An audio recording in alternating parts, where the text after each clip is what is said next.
Om Sri Sai Ram.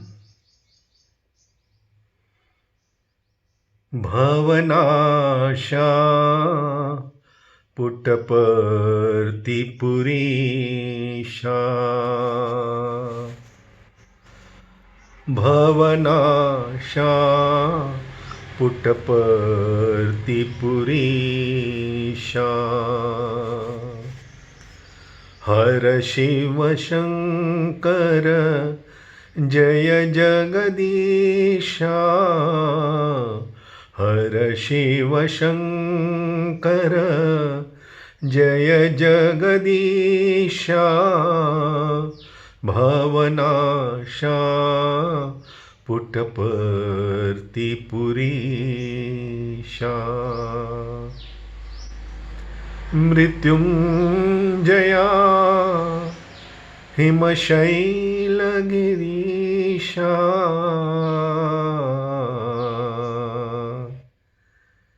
Mrityunjaya हिमशैलगिरीशा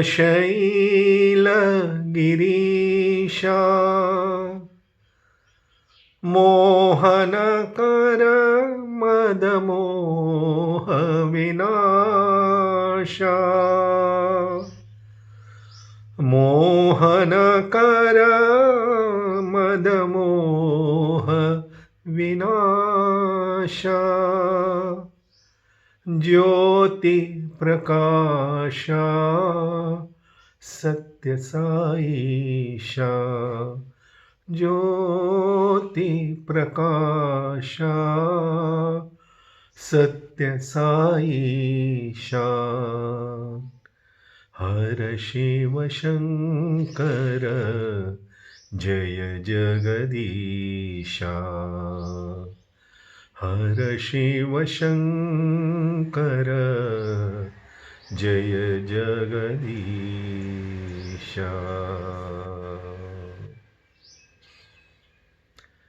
Om Sri Sai Ram. Once Sri Kasturi ji asked Swami, Swami, how we deserve your grace, how we deserve your proximity, what good karma have we done in our previous births to earn this proximity with divinity itself, the supreme incarnation. And as I mentioned in one of the videos, Kasturi ji actually had himself narrated this. He had this thought in his mind that Swami would say, yes, it is your Purva Janma Prapti. You have done so many good karmas and so many good janmas. And he was actually expecting such answer from Swami to feel good feeling about himself and all others who were living in ashram in those days. But this God knows how to prick our ego. Even while revealing the truth, Swami said, Meri Kripa, he told this to Ram Ratnani, one of the elderly devotees who also had this thought, because Swami used to call him every day for interviews and share with him many things. So he also had this thought that maybe I have done very great punyas in my previous births. So devotees get such ideas, and this God knows how to deal with it. Swami told Ram Ratnani, मेरी कृपा का कोई कारण नहीं है. There is no condition for me to shower my grace upon anyone.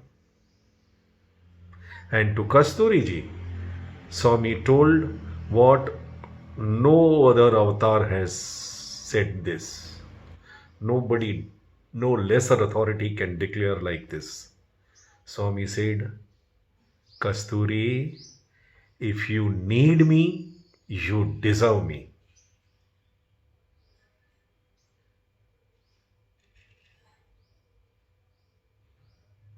If you need me, you deserve me. That's it. No other conditions. You do like this, you do like that, you become this. And I'm one living example of this, proof of this statement of this avatar.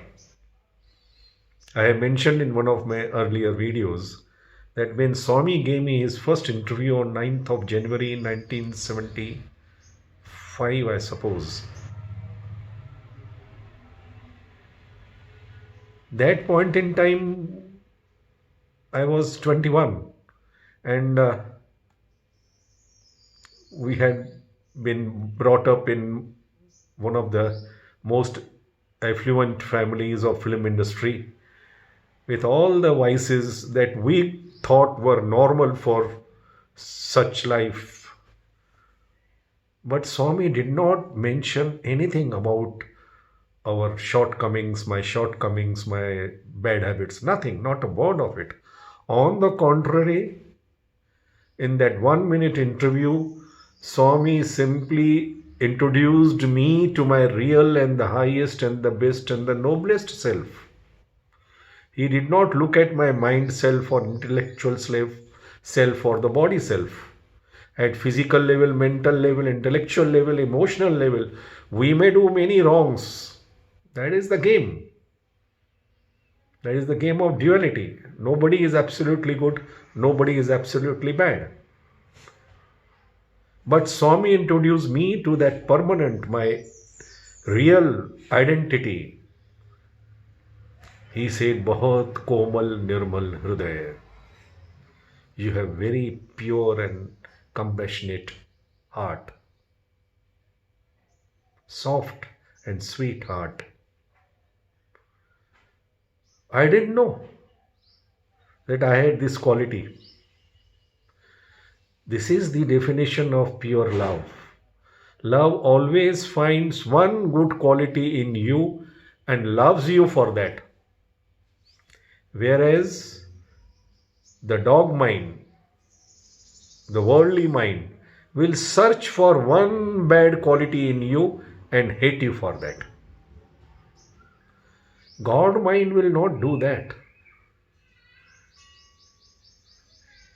मेरी कृपा का कोई कारण ही नहीं. There is no reason for me to shower my grace upon anyone at any point in time. Yes, there is law of karma. Nobody can deny that. But every law has its limitations in operation. For example, the law of gravitation, whatever goes up comes down. But it is not universal law. We all know scientifically that beyond certain limits in the orbit, the astronauts, the space rockets, they just fly, they don't fall down.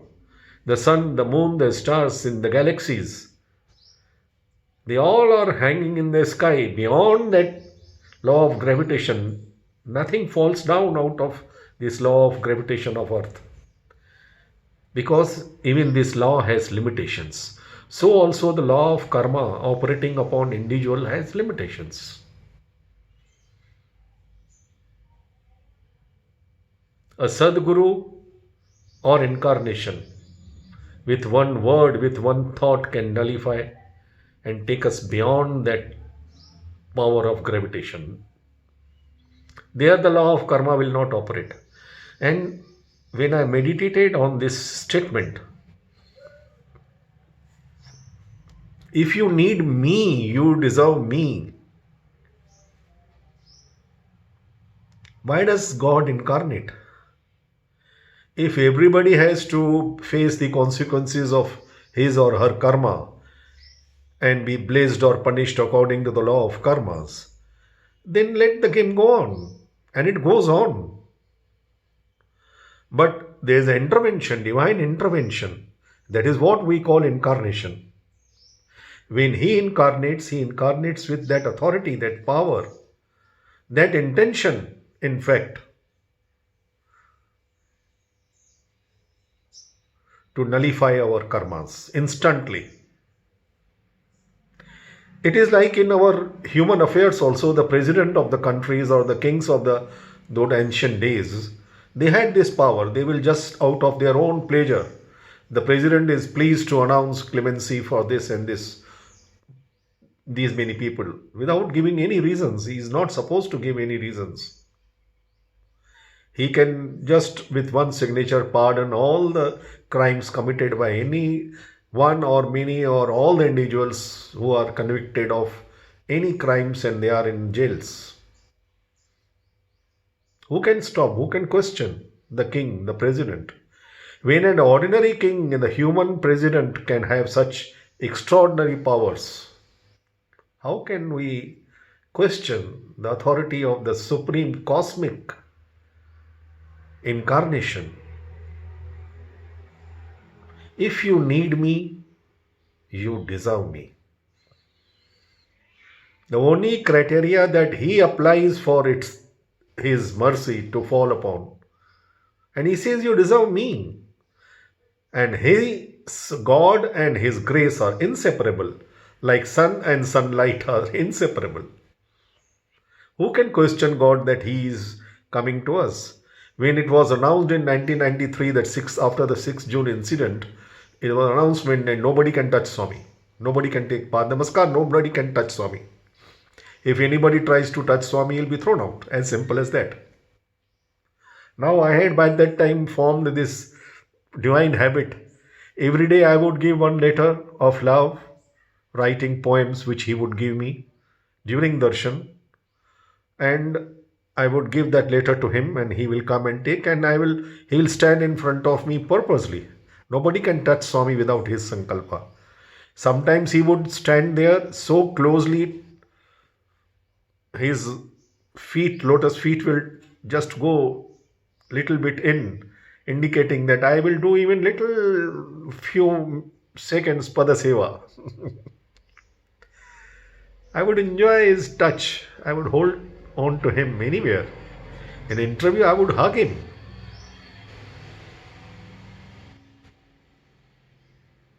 But when this announcement was made, I was in dilemma. Now what to do? I can't live without his touch. Then I had this thought, which also was given by him only. I wrote a letter to Swami. Swami, we are now in a difficult situation. They announced that I cannot touch you. But who can stop you? You can touch me. I want your touch. Whether I touch you or you touch me. But I want your touch. The human touch, the divine touch, the loving touch, the motherly touch. And my dear brothers and sisters, from that day onwards, every day, morning and evening, without exception, whenever he would give me a poem, I write the poem, he would come. Wherever I am sitting, first row, third row, fourth row, seventh row, he will stretch his arm to take my letter and he will give me that human touch. Without exception. Who can stop him? If you need me, only thing we need to prove to him is that we actually need him. There should be that element of sincerity, honesty. You can't play games with this God. If we are sincere in our love with him, he can change earth into sky, sky into earth for our sake. He told me this. Even for one devotee, he can change earth into sky, sky into earth. Who can stop him? Who can question him? Then this law of karma, nothing operates.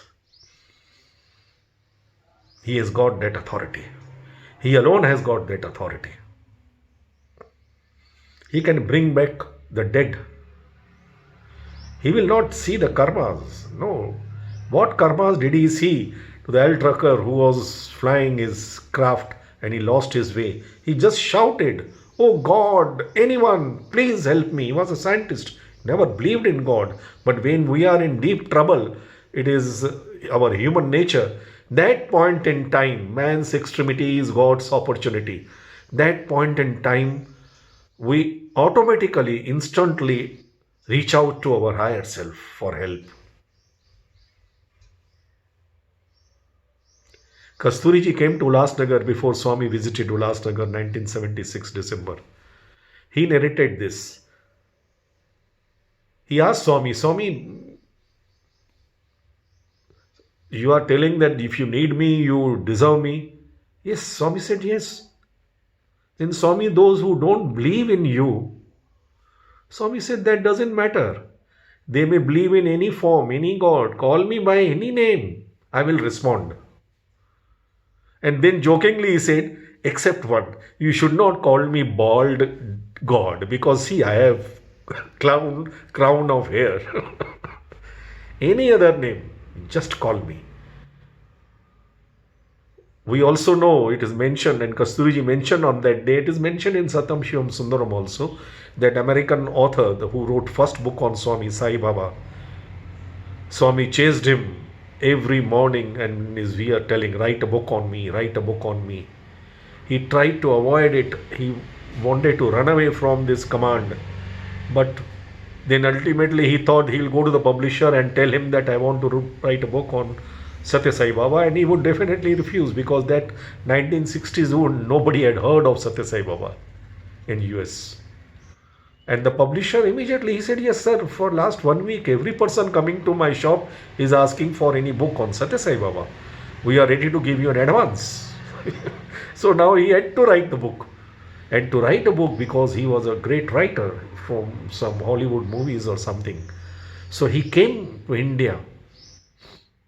And when he landed in Whitefield, that day itself Swami was supposed to go to Madras for some conference.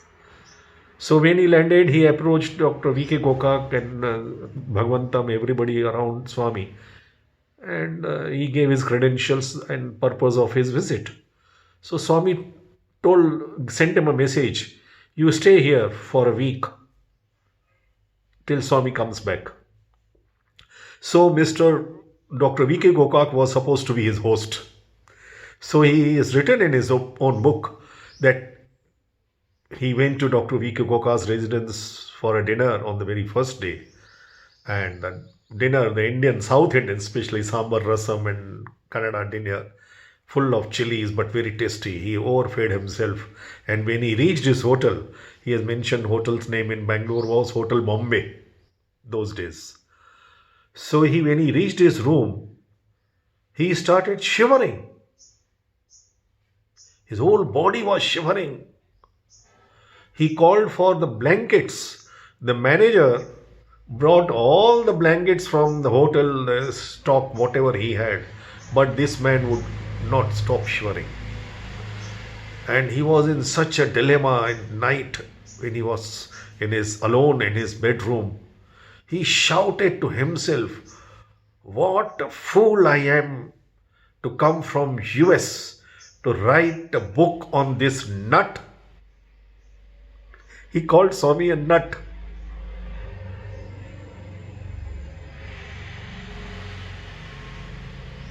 And this God appears. You called me? Don't worry. Swami materialized Vibhuti, applied Vibhuti on his body, removed all his blankets. In less than 1 minute, he was sweating. He removed every blanket, slept off like a child. What an idiot I am to come from US to write a book on this nut. And Swami appears. Then there is a girl I mentioned in one of my videos who is living, she is suffering from bone marrow. She is on the 13th or 14th floor in the girls' hostel, women's hostel. She forgot to take her medicine on New Year celebrations. She comes 2 o'clock, 3 o'clock in the morning to her room alone and locks herself to go to sleep. And she had no energy to even give herself the injection she must give before going to sleep. Otherwise, she would be in terrible pain. And when she slept, after half an hour, the pain started. And it was so unbearable. that she screamed, "Oh God, anyone, please help me." And Swami appears in a woman's hostel room which is locked from inside in US on 13th or 14th floor. And what does he say? "Why do you shout? I'm here."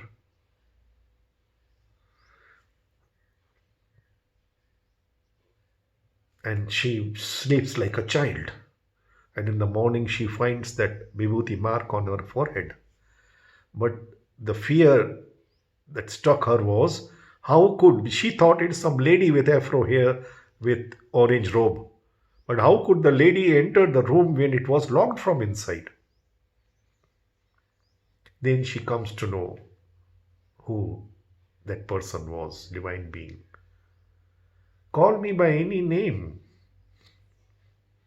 The purpose of incarnation is precisely this, to take his chosen ones who are actually good, basically good. We all are basically divine, essentially divine.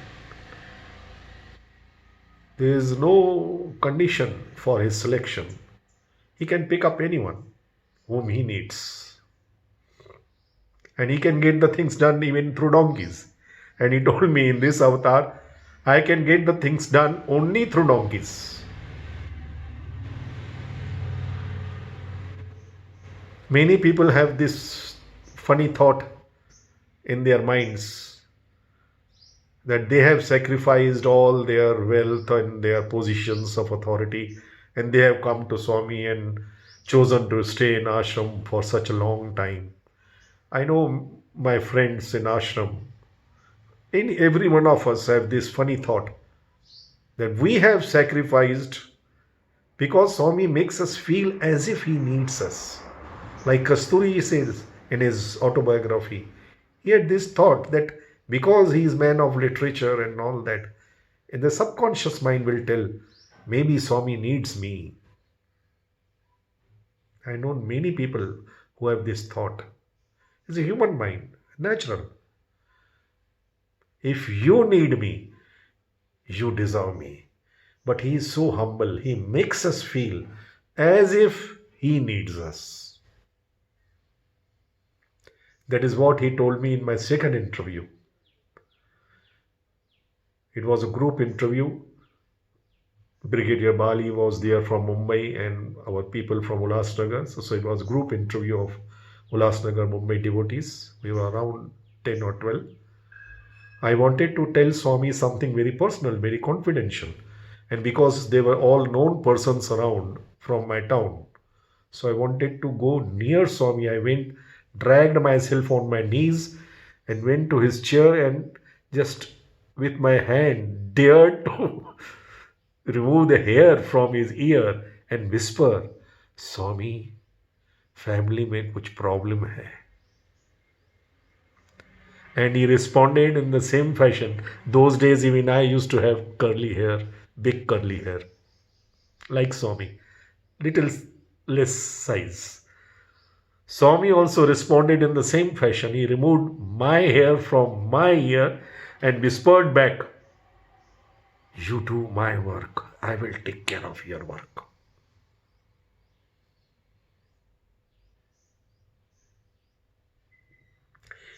He didn't say that if you do my work, then I will take care of your work. No, no conditions. He simply made me feel that he wanting me to become his partner in his mission. He wants us to participate in his mission like his partner, co-sharer of his divinity, which we actually are. We all are co-sharer of his divinity. We are his prince and princesses. But we are the lost prince and princesses. Every lost prince and princess, he and she is selected by him. He knows how to pull them. But he makes us feel that as if you do my work, I will take care of your work. So you feel inspired, motivated. Yay, I am here to do Swami's work. What a blessing, what a privilege. How does he need anyone to do his work? How does the ocean needs the fishes? But he makes us feel that is his love. So when you need him, but we have to prove that we actually need him, we deserve him. No law of karma can operate when he decides to shower his blessings. And he has said, for my decision to shower my blessings upon all, there is no precondition. His love is selfless, eternal, absolute, and unconditional. And what a great privilege for those. If we need him, we deserve him. But if we love him, we need not even need him.